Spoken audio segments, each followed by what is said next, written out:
I'm Barbara. Welcome to Mess to Yes. I am holding this enormous chandelier because we are kicking off our 52 weeks of 52 Mess to Yes makeovers for $52 or less. And we wanted to start it off in a big way. This chandelier was the centerpiece of our serving up style showcase dining room.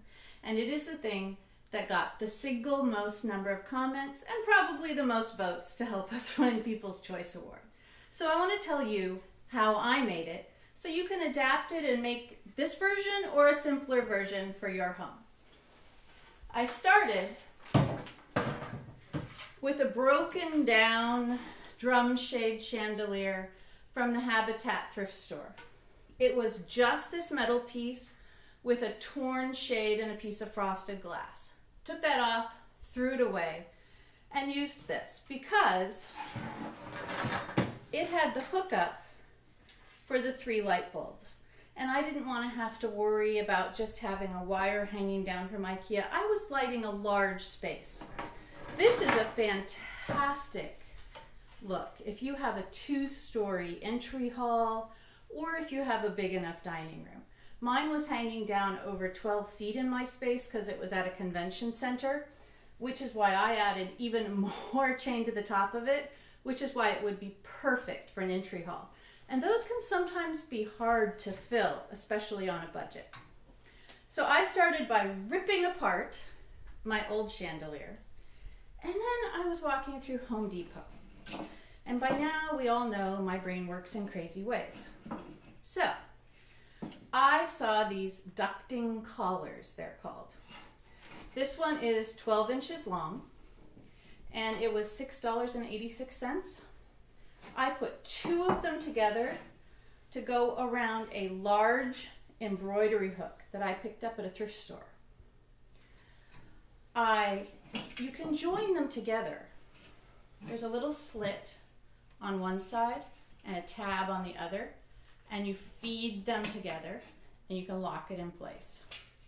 So I made it the shape that I wanted it to be, and then I used this hammered gold.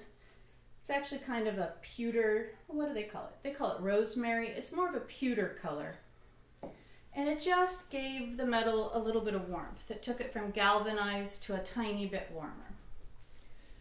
So with that in place, I took burlap, $7.99 a yard, and I ripped it in half, sewed it into one long piece, and mounted it in a nautilus pattern. If you can see behind me, I went ahead and I have 3 embroidery hoops in there. And I just wrapped that fabric around and around. And it started longer in the center. Move this around again. Don't need to go to the gym today. I started longer in the center and wrapped it around till it was shorter. Then I went through by hand and just pulled threads out to shred the edges. I attached it over the second half of the embroidery hoop. Just wrapped it around, and if you notice, no holes except they're spaced about 10 inches apart, already pre-drilled for you. So I used just a nut and a bolt. I would go ahead and spray these to match the metal. I was doing gold because I was being all fancy schmancy for the design thing. It didn't matter. It was 9 feet in the air. No one could tell that I used gold nuts and bolts, and they cost more at this store, so why bother? You can tell when you look inside of this that I jerry-rigged it a little bit. And when I was finished with the first row, I thought it wasn't fancy schmancy enough, so I added a second tier. Totally, totally optional. No fabric hanging off of that. Strictly wired in place. This part I just constructed out of pieces of wood, bolted them together in the center, simply to suspend the embroidery hoops from. If I only was doing the outside drum shade, which you certainly could do, you wouldn't need any of these supports in the middle. One key for safety. If you're gonna jerry-rig a chandelier the way I did, be sure you use LED lighting because you do not want hot temperature lighting coming close to any wires or fabric or wood. This is a simple project and you want to make sure it's a safe project, but it can add a lot of drama. If you go to our blog, I'm going to have some drawings of how this all came together.